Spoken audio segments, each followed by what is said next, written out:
Hey everyone, Slothcakes here and welcome back to some more MBON. Now today I'm going to bring you guys some matches of the RX-78, also known as a Muro's Gundam, the White Devil, the Granddad Gundam, the original Gundam, sometimes I like to call it Foxy Grandpa Gundam. But anyways, yeah, this is going to be the Gundam. It's a 2000 cost mobile suit. We're going to be running Shooting Burst. He's a very beginner friendly suit.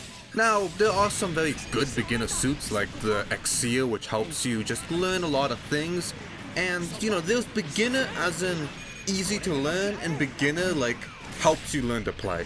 RX-78 can help you learn to play. Exia is just easy to wrap your head around. So like those are the two differences. Biggest difference, Exia is really good. Gundam is alright. He's a toolbox character, he has a lot of tools to him. None of those tools are going to carry you to victory, and they have a very like broad range of things they can do. But you gotta know how to use these tools, and you gotta use all of them. Now some tools he has, like his assists, you're gonna be using often. However, there are other tools, like the Super Napalm, which you're not gonna be using that often.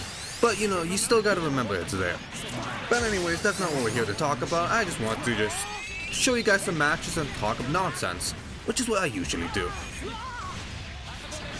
Fun thing about the Gundam is, over time, he does get better with each iteration, but before I get into things, something I really like about the Gundam, and I can't really think of any other mobile suit that's like this besides, like, this guy, and the GPO series, but look at everyone's on screen. We got the Barbados, which is, its model number is the ASW08B Barbados.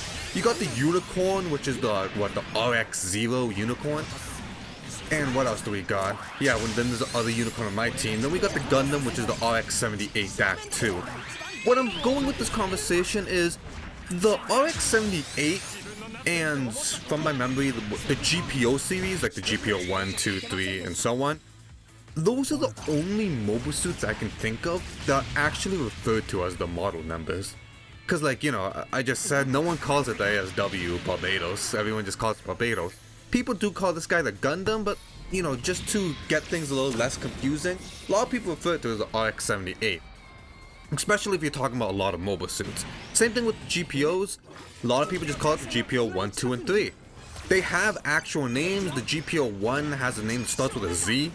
I never learned how to pronounce it or really say it, because no one refers to it like that.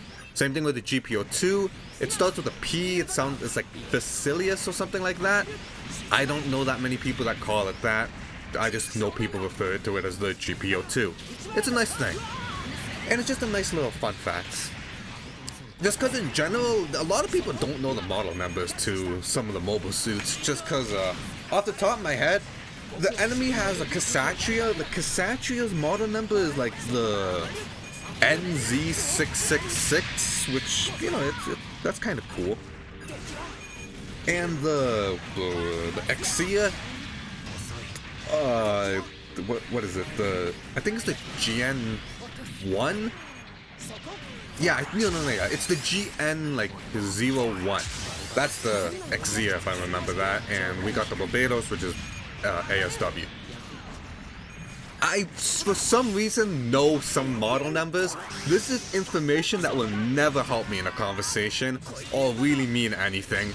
I just know them from looking at them too much. I don't know why. But anyways, it's just a small little thing I always realize. I'm like, why do I know these numbers? Like, they never come up in, like, anything.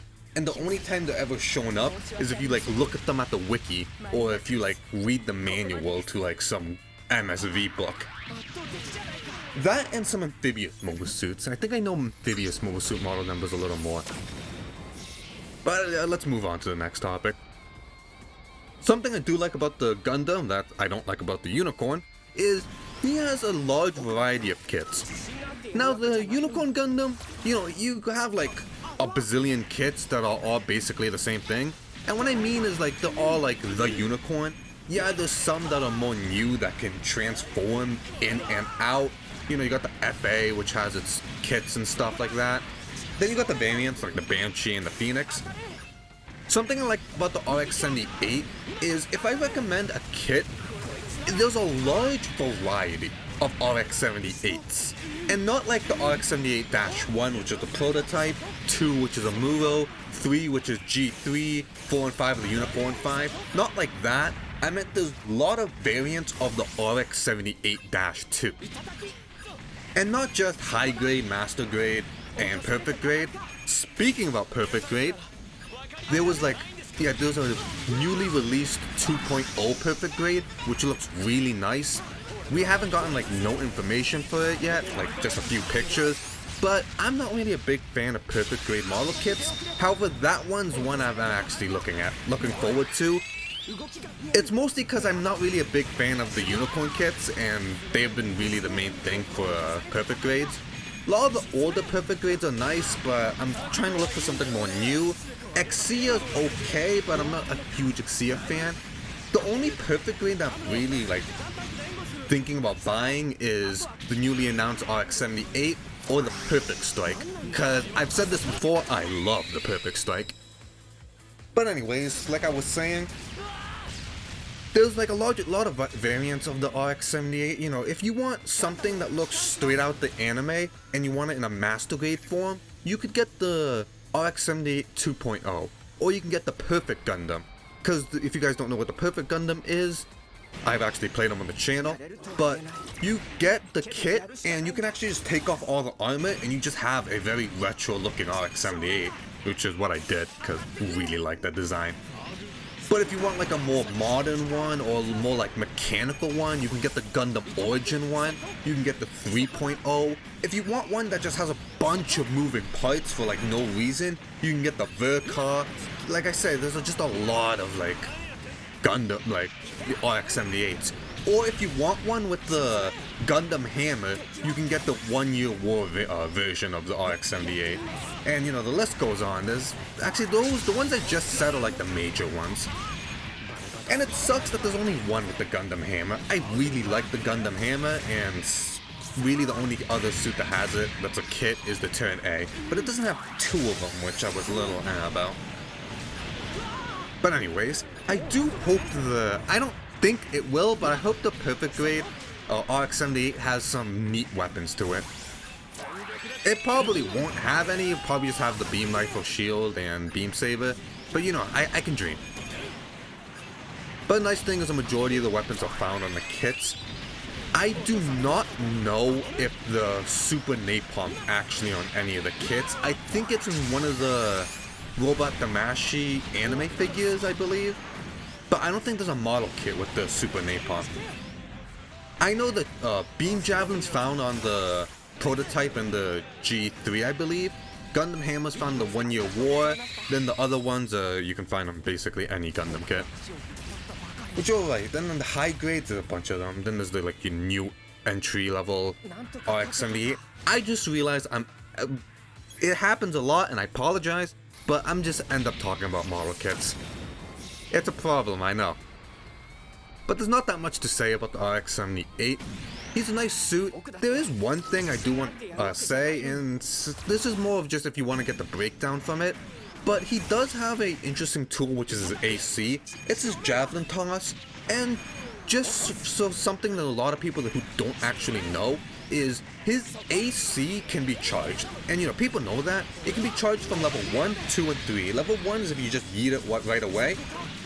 But level 2 and 3 not only do more damage, and level 3 does a shit ton of damage, but level 2 and 3, if it hits and makes contact with the enemy, it will actually apply a slow debuff on them. And it's for only 8 seconds or maybe 5 seconds. However, it's still a debuff, and I feel like a lot of people might not know that. And it's a very good Oki tool. You can combo it with just using your any melee. You want a BC, which does your hop while meleeing, immediately sidestep, then charge your AC, and you'll be able to get a level 2 AC. Then they're gonna get knocked down, you're gonna be right next to them, they're gonna get up with a slow debuff. The slow debuff's only gonna last a few seconds, but that's still plenty of time for you to reset them and get them onto the Oki. And the Oki means on wake up. So in a perfect scenario, you get the combo off, you AC, they have the slow debuff, they're gonna get up, you either call your assist like your gun tank, which now they have to deal with, and you like loop them again, now they're knocked down and they have to slow debuff again.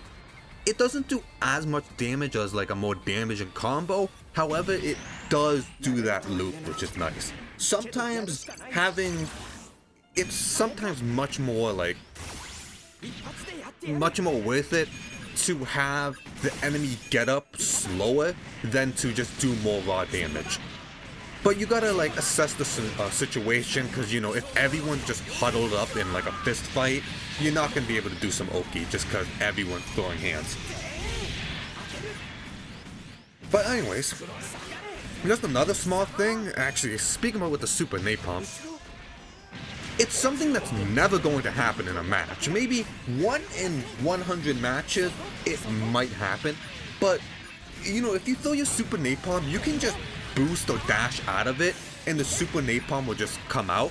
But if your main gun shot, like if you shoot a main gun shot just in general, comes in contact with the Super Napalm, it will actually detonate it. It's an insanely hard thing to do even in training mode where everyone's staying still, but it's a funny thing I found out while just messing around. I'm like, huh, that's probably never going to happen, but it's cool. Also, really upset that they brought the RX-78 in up a cost in Gundam Versus, yet they took away a Super Napalm. I never really know why. Gundam Versus RX-78 is one of the weirdest RX-78s because of the changes they did. But that's for a different video. But anyways, that was some RX-78. Hope you guys liked it. Really mostly just talked about model kits. But if you guys have a suit you want me to play, leave it down in the comments. But like usual, like, comment, subscribe, all that good stuff. Have a good one, and see you next time.